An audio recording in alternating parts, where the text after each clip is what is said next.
La Rochelle connaît une réelle augmentation de sa population. Cette année, la ville vient de dépasser le cap des 80 000 habitants contre 71 000 en 1990.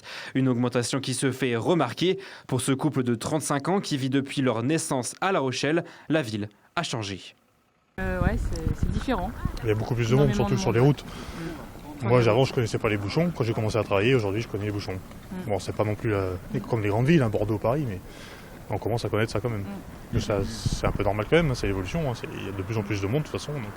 Et comme on est une ville attractive, forcément, les gens viennent chez nous. Qui dit augmentation du nombre de personnes dit augmentation de la demande de logement. Comme nous le témoigne le site Demande de logement 17, l'année dernière, on comptait 11 243 demandes pour seulement 1 376 attributions. Une demande qui peine donc à être répondue, un problème qu'a rencontré Sarah en bachelor immobilier. J'ai attendu 2 ans pour trouver un logement sur La Rochelle. J'étais à la Gore, c'est un château en fait entre guillemets, et en gros on peut résider tous les mois. Donc tous les mois en fait je renouvelais jusqu'à trouver du coup un vrai logement. Si la ville a autant de mal à répondre à cette demande, c'est à cause de plusieurs facteurs. L'augmentation des locations saisonnières via Airbnb, le territoire qui manque d'entreprises de construction pour répondre aux appels d'offres et les coûts de production qui ont doublé. Le prix du loyer suit d'ailleurs cette augmentation qui se fait même ressentir chez nos voisins de l'île de Ré. Par exemple, tous les jeunes de l'île de Ré ils sont obligés de partir habiter sur le continent parce que les prix sont exorbitants.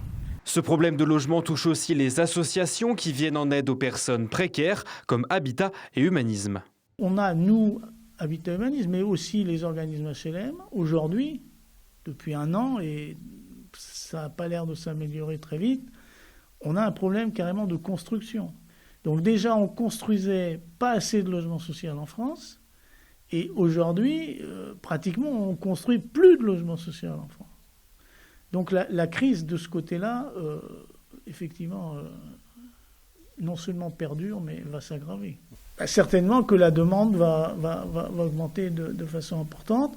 Alors, en plus, le marché du logement, c'est un tout. Il n'y a pas que le logement social. Il y a des gens qui quittent le logement social pour acheter une petite maison ou acheter un petit appartement. Mais aujourd'hui, les prix de ces maisons ou de ces appartements ont augmenté parce que le coût de la construction a augmenté. Donc s'il reste, il ne laisse pas la place à d'autres. Donc on a une espèce de cercle vicieux là, où le marché du logement dans son ensemble est un peu scotché, quoi.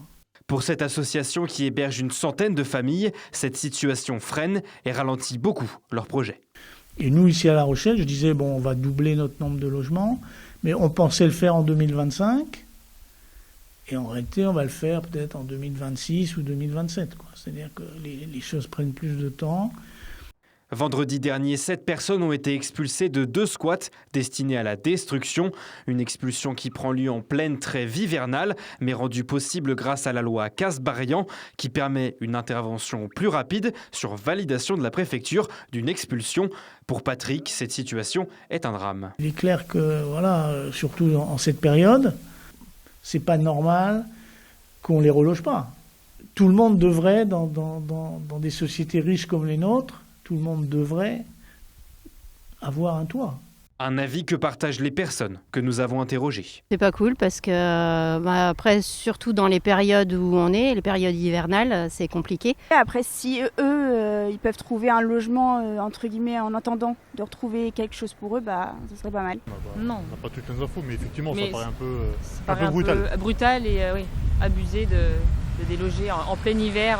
Malgré tout, Patrick Luçon sait que juridiquement parlant, la préfecture et l'office HLM sont dans leurs droits.